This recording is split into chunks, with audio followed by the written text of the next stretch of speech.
உலகம் சுற்றும் வர்ணம் FM.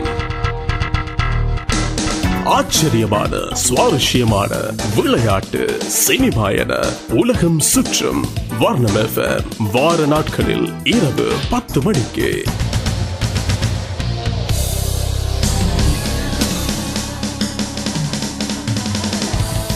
ஐக்கிய நாடுகளின் 68வது பொதுக்கூட்டத் தொடரில் பங்கு பெற்றிய எமது நாட்டின் ஜனாதிபதி இன்று மீண்டும் நாடு திரும்பியுள்ளார். இவர் இன்று அதிகாலை மத்தள சர்வதேச விமான நிலையத்தை வந்தடைந்தார். முதியோர்களின் வருமானம், வாழ்க்கை, உடல் நலம் உள்ளிட்ட பல்வேறு பராமரிப்பு அம்சங்கள் தொடர்பாக ஓர் தொண்டு நிறுவனம் 91 நாடுகளில் ஆய்வை மேற்கொண்டது. இந்த ஆய்வின் முடிவின்படி முதியோரை சிறப்பாக பராமரிக்கும் நாடுகளில் ஸ்வீடன் முதலாம் இடத்தில் உள்ளது. இந்த பட்டியலில் இலங்கைக்கு 36வது இடம் கிடைத்துள்ளது.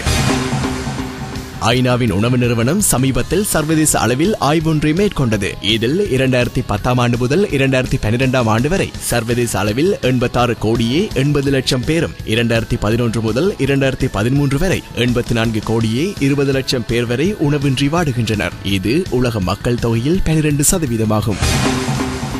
சனிக்கிரகத்தை ஆய்வு செய்யும் நோக்கில் அமெரிக்காவின் நாசா மையமானது புதிய விண்கலத்தை அனுப்பியிருந்தது. இது தற்பொழுது சனிக்கிரகத்தின் துணைக்கோளான டைட்டனில் பிளாஸ்டிக் மூலப்பொருட்கள் இருப்பதை கண்டுபிடித்துள்ளது. உலகம் சுற்றும் வர்ணம். நேற்று முன்தினம் வெளியான புலமை பரிசில் பரீட்சையின் முடிவுகளின்படி 70% மாணவர்கள் சித்தி. பரீட்சை ஆணையாளர் தெரிவிப்பு. சர்வதேச நாடுகளில் அமெரிக்க டாலரின் பெறுமதியில் வீழ்ச்சி ஏற்பட்டுள்ளது. எனினும் டாலரின் பெறுமதி எதிர்பார்த்ததை விட வீழ்ச்சியடையவில்லை என ஆய்வாளர்கள் சுட்டிக்காட்டியுள்ளனர்.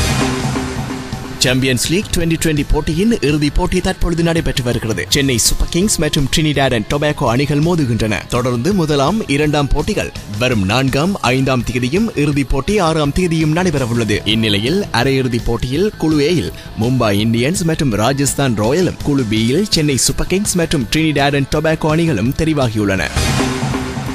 ராணுவ வீரராக ஆசைப்பட்டேன், ஆனால் ஒரு கிரிக்கெட் வீரராகிவிட்டேன். இந்திய அணித்தலைவர் மகேந்திர சிங் தோனி ராஞ்சியில் பேட்டி. உலக கிண்ணத்தை மீண்டும் இந்தியா வெல்ல வேண்டும், சச்சின் டெண்டுல்கர் விருப்பம் தெரிவித்துள்ளார். 2015 நடைபெறவுள்ள உலக கிண்ண போட்டிக்கு இன்னும் 500 நாட்கள் இருக்கும் நிலையில் இவர் இவ்வாறு தெரிவித்துள்ளார். ஆஸ்திரேலியாவுக்கு எதிரான தொடரில் இந்திய அணியில் யுவராஜ் சிங் மீண்டும் இடம் பிடித்துள்ளமை எனக்கு மகிழ்ச்சி அளிக்கிறது. விராட் கோலி பேட்டி. உலகம் சுற்றும் வர்ணம். சர்வதேச திரைப்பட விழா இன்று சென்னையில் ஆரம்பமாகியுள்ளது. வரும் 4ஆம் தேதி வரை நடைபெறவுள்ள இவ்விழாவில் மொத்தம் 16 திரைப்படங்கள் திரையிடப்பட உள்ளன.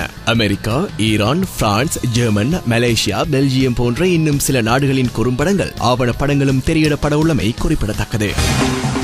2014ஆம் ஆண்டு பொங்கலுக்கு தளபதியுடன் மோதும் வைகை புயல். வரும் பொங்கலுக்கு அஜித்தின் வீரம், விஜயின் ஜில்லாவுடன் தென்னாலிராமன் திரைப்படமும் வெளியாக உள்ளது. 2ஆம் உலகம் திரைப்படத்தில் அனிருத்தின் பின்னணி இசை கேட்கும் ரசிகர்களுக்கு பறக்கும் உணர்வை தரும் இயக்குனர் செல்வராகவன் பேட்டி. ராஜா ராணி திரைப்படம் ஹிந்தியில் ரீமேக் ஆகிறது. ரன்பீர் கபூர், தீபிகா படுகோன் ஆகியோர் நடிக்கின்றனர். கிங் அண்ட் குயின் என்ற பெயரில் வெளியாகும் இப்படத்தை இயக்குகின்றார் AR முருகதாஸ். இப்பொழுது உலகம் சுற்றும் வர்ணத்தின் ஒளிப்பதிவையும் வர்ணம் FMஇன் உத்தியோகபூர்வ Facebook தளத்தில் நீங்கள் கேட்கலாம். உலகம் சுற்றும் வர்ணம் FM. ஆச்சரிய